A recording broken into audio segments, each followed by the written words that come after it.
Hello দর্শক, আসসালামু আলাইকুম।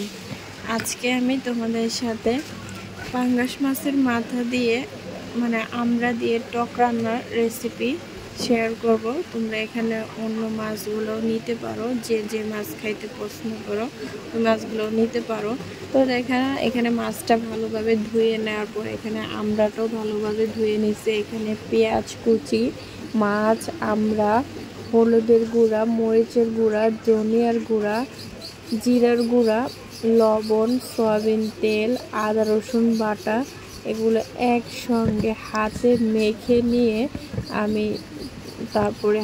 মেখে নিয়ে পানি দিয়ে কষিয়ে রান্না করব। আর এখানে যে পানিটা দিচ্ছি আমি একেবারেই পানিটা দিয়ে দিলাম। আর এটা যেহেতু টক রান্না করা হবে তো একটু ঝোল ঝোল থাকবে।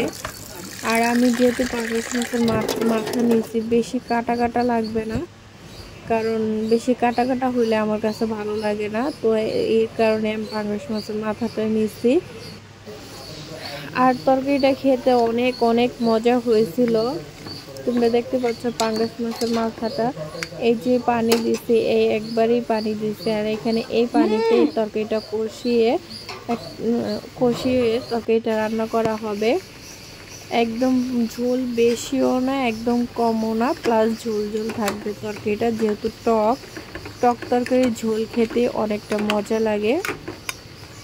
তো দেখতে পাচ্ছ কালারটা এতটা সুন্দর দেখাচ্ছে, আর খেতে ভাই বিশ্বাস করে এত এত মজা হয়েছে যা ধারণার বাহিরে। তোমাদের কাছে ভিডিওটি ভালো লাগলে প্লিজ কমেন্ট করো।